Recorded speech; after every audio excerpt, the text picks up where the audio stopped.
Many of the efforts we've made over the years to protect our borders at airports and other places of entry into the United States have forced the terrorists and the state sponsors of terror to look at other alternatives. And given the success of drug smugglers and others in coming across our southern border, if you were a terrorist, if you were planning assassinations or suicide bombings for the use of chemical or biological weapons, or even worse, the worst case, a nuclear device, trying to get through the border in those areas only is common sense.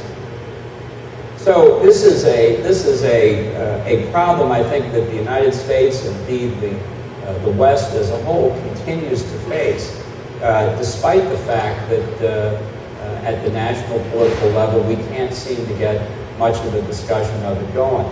But that's why I think just as citizens and given your important role as responders to disasters, natural and terrorist cause, it's important to wake people up in state governments and the national government that the risks, the threats, the consequences of a terrorist attack here that used weapons of mass destruction is something that we do need to pay more attention to, that preventing the terrorists from having the capability to strike us here in the United States, strike our fellow citizens and facilities around the world, to take the continuing threat of terrorism seriously is something that they need to spend more time on. Because the terrorist threat is growing. What happened in Benghazi is a reflection of Al-Qaeda in the Arab Maghreb. We know in Yemen, Al-Qaeda in the Arabian Peninsula.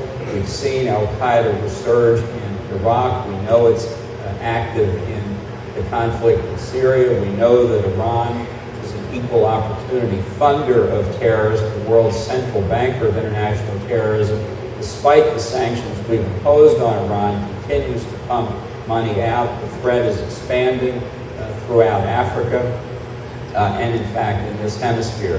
So the issues that the global war on terrorism first raised after the attack on September the 11th, 2001, are not only still out there, but they've evolved, they've become more sophisticated, they've become more dangerous. It requires all of us to have a higher level of awareness, and I think only underlines why it's so important that the work you do be supported and advanced by much more effective programs around the world to stop the terrorists from having the capability to strike us in the first place. So good luck to all of you. This is an incredibly worthwhile activity that you're engaged in. I'm pleased to be here, and I wish you all the best. Thank you very much.